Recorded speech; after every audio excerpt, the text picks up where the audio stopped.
আমাদের zero our YouTube চ্যানেলে স্বাগত। আবার আমরা চলে এলাম আরেকটা এপিসোড নিয়ে। আজ আমরা একটু সম্প্রচার মাধ্যমের সাংবাদিকতা নিয়ে আলোচনা করব, মানে যাকে ইংরেজিতে বলি আমরা ব্রডকাস্ট মিডিয়া জার্নালিজম। তার প্রাথমিক যে বিষয়টা নিয়ে আমরা কথা বলবো সে বিষয়টা হচ্ছে রেডিও থেকে শুরু করি। আসলে রেডিও এবং টিভি এই দুটোকেই আমরা ব্রডকাস্ট মিডিয়া বা সম্প্রচার মাধ্যম বলি, যাকে সাংবাদিকতার পরিভাষায় বৈদ্যুতিন মাধ্যম বা ইলেকট্রনিক মিডিয়াও বলা হয়। তাতে বেতারেও সংবাদ সম্প্রচারিত হয়, বেতারে নানা রকমের অনুষ্ঠান হয়, টেলিভিশনেও সংবাদ সম্প্রচারিত হয়, নানা রকমের অনুষ্ঠান হয়। আমরা প্রথমে সংবাদ দিয়ে একটা কথা বলি, সেটা হচ্ছে একটা গুরুত্বপূর্ণ টার্মিনোলজি আছে বেতার এবং টিভি উভয়ের ক্ষেত্রেই, যেটাকে আমরা বলি ড্রাই নিউজ। আমরা নিউজ এর আগে আলোচনা করেছি, হার্ড নিউজ, এর আগে আলোচনা করেছি সফট নিউজ। আমরা নিউজের যে কন্টেন্ট তার বিষয়বস্তু অনুযায়ী political news, economic news, sports news, entertainment news, cultural news, অনেক রকমের নিউজ হয়। কিন্তু এবার একটা নতুন টার্মিনোলজি, সেটা হচ্ছে ড্রাই নিউজ, মানে শুকনো খবর বা শুষ্ক সংবাদ কাকে বলে। সাংবাদিকতার পরিভাষায় যে সংবাদের সঙ্গে সংশ্লিষ্ট ঘটনার কোনো ছবি থাকে না সেই সংবাদকে বলা হয় ড্রাই নিউজ বা শুষ্ক সংবাদ বা শুকনো খবর। এখন দেখো, রেডিও তো হচ্ছে শ্রাব্য মাধ্যম, অডিও মিডিয়াম। রেডিওতে আমরা শুধু যা সম্প্রচারিত হয় তা শুনতে পাই, রেডিওতে কিছু দেখায় না বা রেডিও থেকে কিছু দেখা যায় না। তাই রেডিও বা বেতারে সম্প্রচারিত সমস্ত সংবাদই হলো ড্রাই নিউজ, কারণ তার কোনো সংবাদেই কোনো রকম ছবি ব্যবহারের সুযোগ নেই। তো এই যে বেতার, এই বেতারের সমস্ত সংবাদ ড্রাই নিউজ, কিন্তু তারপরেও বেতারের সংবাদকে নানা রকমভাবে শ্রোতাদের কাছে আকর্ষণীয় করে তোলার ব্যবস্থা করা হয়। সেগুলো আমরা ধাপে ধাপে আলোচনায় আসব। আপাতত শুধু এটুকুই বুঝলাম যে যে সংবাদের সঙ্গে সংশ্লিষ্ট ঘটনার, সংবাদ মানেই তো তার মধ্যে একটা ঘটনা বা একটা বিষয় কিছু যুক্ত আছে, তার কোনো ছবি থাকে না, সেই সংবাদকে বলে ড্রাই নিউজ। এবং যেহেতু বেতার একটি শ্রাব্য মাধ্যম, সেখানে ছবি দেখানোর কোনো সুযোগ নেই, তাই বেতারে সম্প্রচারিত সমস্ত সংবাদই হচ্ছে ড্রাই নিউজ। কিন্তু এটা ভাবলে ভুল হবে যে টিভিতে কোনো ড্রাই নিউজ নেই। টিভিতেও ড্রাই নিউজ আছে। এমন অনেক সময় হয়, বা শুরুতেই যখন একটা নিউজ বুলেটিন হয়, আমরা এর আগে বলেছি যে অনেকগুলো ঘটনার নিয়ে যে সংবাদ যখন পরিবেশন করা হয় তখন সেটাকে বলা হয় নিউজ বুলেটিন, সংবাদ বুলেটিন। আর প্রত্যেকটা ঘটনার খবর হচ্ছে এক একটা নিউজ বা সংবাদ। যখন টিভিতে একটা সংবাদ বুলেটিন শুরু হয়, ঠিক সেই সময়ে আমরা প্রথমে দেখতে পাই যে নিউজ অ্যাঙ্কার তিনি টিভির পর্দায়, এবং তিনি কতগুলো ঘটনা হয়তো এক লাইনে দু লাইনে বলছেন, তার সঙ্গে খুব বেশি হলে স্ক্রিনে তার কতগুলো লেখা ফুটে ওঠে। এই যে অ্যাঙ্কারের ছবি যখন টিভির পর্দায় দেখানো হয় এবং তিনি কতগুলো সংবাদ বলছেন কিন্তু তার কোনো ছবি দেখানো হচ্ছে না, তখন ওটাও কিন্তু আসলে ড্রাই নিউজ। সুতরাং টিভিতে ড্রাই নিউজ নেই তা কিন্তু নয়, টিভিতেও হয়। তবে বেতারের ক্ষেত্রে বিষয়টা এই যে বেতারে সমস্ত সংবাদই হলো ড্রাই নিউজ। এবার আমরা চলে যাব দুটো অন্য টার্মিনোলজিতে, যার একটাকে বলা হয় ফোন ইন, একটাকে বলা হয় ফোন আউট। এখন খুব সোজা ভাষায় বললে সম্প্রচার মাধ্যমের ক্ষেত্রে, সেটা সংবাদ সম্প্রচার হোক বা অন্য যে কোনো অনুষ্ঠান সম্প্রচারই হোক, স্টুডিও থেকে যখন বাইরে কাউকে ফোন করা হয় তখন সেটাকে বলা হয় ফোন আউট। আর যখন বাইরে থেকে কেউ সম্প্রচার মাধ্যমে স্টুডিওতে ফোন করেন তখন সেটাকে বলা হয় ফোন ইন।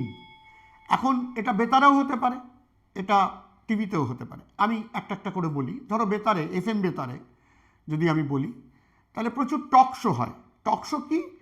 টক শো হচ্ছে এমন একটা অনুষ্ঠান যেখানে এক বা একাধিক সঞ্চালক থাকবেন, যাদের আমরা বলি বেতারের ভাষায় আরজে, রেডিও জকি। কেন বলি রেডিও জকি নামটা কোথা থেকে এলো সেটাও বলবো।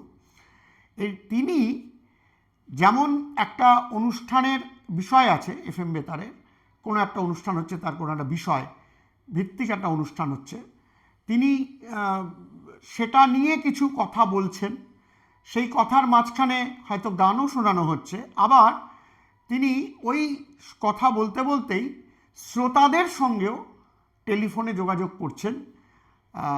কখনো হয়তো শ্রোতা তাদের সঙ্গে বাইরে থেকে ফোনে যোগাযোগ করছেন, সেটাকে আমরা বলবো ফোন ইন। আবার যদি এমন হয় যে এমন একটা টক শো হচ্ছে যেখানে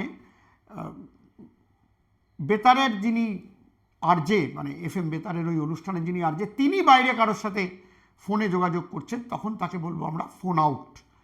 এটা প্রচুর উদাহরণ আছে। এফএম বেতারে অনুষ্ঠান যখন হয়, ধরা যাক একটা বিকেলের বেলা একটা অনুষ্ঠান হচ্ছে, সেই বিকেলটার অনুষ্ঠানটার নামই হচ্ছে আজ বিকেলের কথা। এখন সেই অনুষ্ঠান প্রতিদিনই হয়তো হয় বিকেল 5টা থেকে 6টা পর্যন্ত, কি 6:30 পর্যন্ত বা 7টা পর্যন্ত। কেউ একজন বা দুজন সঞ্চালনা করেন, মানে আরজের ভূমিকা পালন করেন। তিনি হয়তো শুরুতেই অনুষ্ঠানটা এরকম বলছেন, চলে এসেছি আজ বিকেলের কথা নিয়ে, তুমি নিশ্চয়ই বসে পড়েছ আমাদের অনুষ্ঠান শুনতে, কিংবা মোবাইল থেকে শুনছো, কানে লাগিয়ে নিয়েছো তোমার ইয়ারফোন। আমরা আজ বিকেলের কথা বলার আগে একটু বলে নিই যে আজকের বিকেলটা কেমন যেন, বাইরেটা একটু আকাশ মেঘলা, একটা কেমন মন খারাপ করা বিকেল, তাই না? আচ্ছা, এই বিকেলে কি তোমার কিছু কথা মনে পড়ছে? যদি মনে পড়ে আমাদের সঙ্গে শেয়ার করতে চাও, তাহলে ফোন করতে পারো 8420129755 এই নম্বরে। আমরা তোমার কথা শুনবো, শুনে আমরা দেখব তোমার সেই অনুভূতির সঙ্গে আমরা আমাদের কিছু কথা যোগ করতে পারি কিনা, তোমার সেই অনুভূতির সঙ্গে আমরা কিছু শেয়ার করে নিতে পারি কিনা। তো এই যে মানে যখন এই নাম্বারটা দেওয়া থাকছে, অনেকেই সেখানে ফোন করেন, অনুষ্ঠানের মাঝখানে হঠাৎ বলে আচ্ছা একটু দেখে নিই টেলিফোনে কে আছেন, বলে অনুষ্ঠানটা করে। এইটা হচ্ছে ফোন ইন। আবার টিভিতেও এরকম হয়। ধরো টিভিতে একটা ডক্টর অন কল বলে একটা চ্যানেলে একটা অনুষ্ঠান হতো দুপুরবেলা, সেখানে একজন বিশেষজ্ঞ ডাক্তার আসতেন, তিনি কিছু একটা বিষয় নিয়ে আলোচনা করতেন, একজন সঞ্চালক থাকতেন, তিনি হয়তো কথা বলতে বলতেই হয়তো বলছেন 1 মিনিট একটু দেখে নিই টেলিফোনে কে আছেন। ওই একটা টেলিফোন নাম্বার স্ক্রিনেই দেওয়া থাকে, যে আপনি আপনার কোনো রোগের বিষয় বা কোনো বিষয় জানতে চাইলে, যদি এই চিকিৎসকের কাছে জানতে চান, ওই ডাক্তারবাবুর কাছে জানতে চান বা ডক্টরের কাছে জানতে চান, তাহলে এই নাম্বারে ফোন করতে পারেন। তো মাঝে মধ্যেই দর্শকরা তারা কেউ কেউ ফোন করেন, এবং এই যে তিনি ফোনটা করছেন এটা হচ্ছে ফোন ইন। আবার ফোন আউট অনেক সময় এরকম হয় যে টিভিতে কোনো অনুষ্ঠানে অথবা টিভির সংবাদেও স্টুডিও থেকে বাইরে ফোন করা হয়, রেডিওতেও হয়, এখন রেডিওর সংবাদেও এটা হয়। কীরকম হয়? ধরো এরকম যে একটা খবর হচ্ছে, সেই খবরটায় হয়তো আলিপুরদুয়ারে খুব বৃষ্টি হচ্ছে, তো রেডিও স্টেশন থেকেই আলিপুরদুয়ারের যে সংবাদদাতা আছেন তাকে বলা হয়েছে যে তোমার সঙ্গে আমরা ফোনে কথা বলবো, তুমি রেডি থাকো, আমরা এতটার সময় ফোন করব। তো এবার রেডিওতে যখন খবর হচ্ছে তার মাঝখানেই আমরা এখন সরাসরি চলে যাব আলিপুরদুয়ারে, আমাদের সংবাদদাতা অমুকের সঙ্গে কথা বলে নেব, জেনে নেব তার কাছ থেকে ঠিক এই মুহূর্তে আলিপুরদুয়ারের পরিস্থিতি কী, বলেই ওই ফোনটা চলে যাচ্ছে আলিপুরদুয়ারের এটা কিন্তু ওই টিভি স্টাইলে রেডিও নতুন শুরু করেছে, এটা টিভির খবরের মতো করে খবরকে আকর্ষণীয় করার জন্য। আমাদের ছোটোবেলায় আমরা রেডিওতে যখন খবর শুনতাম এসব কিছু ছিল না, টিভিও ছিল না প্রথম দিকে, পরের দিকে টিভি এসেছিল, এগুলো ছিল না। টিভির খবরেও প্রথম দিকে এত বৈচিত্র্য ছিল না, বা এরকম করেসপন্ডেন্টদের সঙ্গে যোগাযোগ করা হতো না। যাই হোক, এখন এই যে ফোনটা করলো স্টুডিও থেকে আলিপুরদুয়ারের করেসপন্ডেন্টকে, এটা হয়ে গেল ফোন আউট।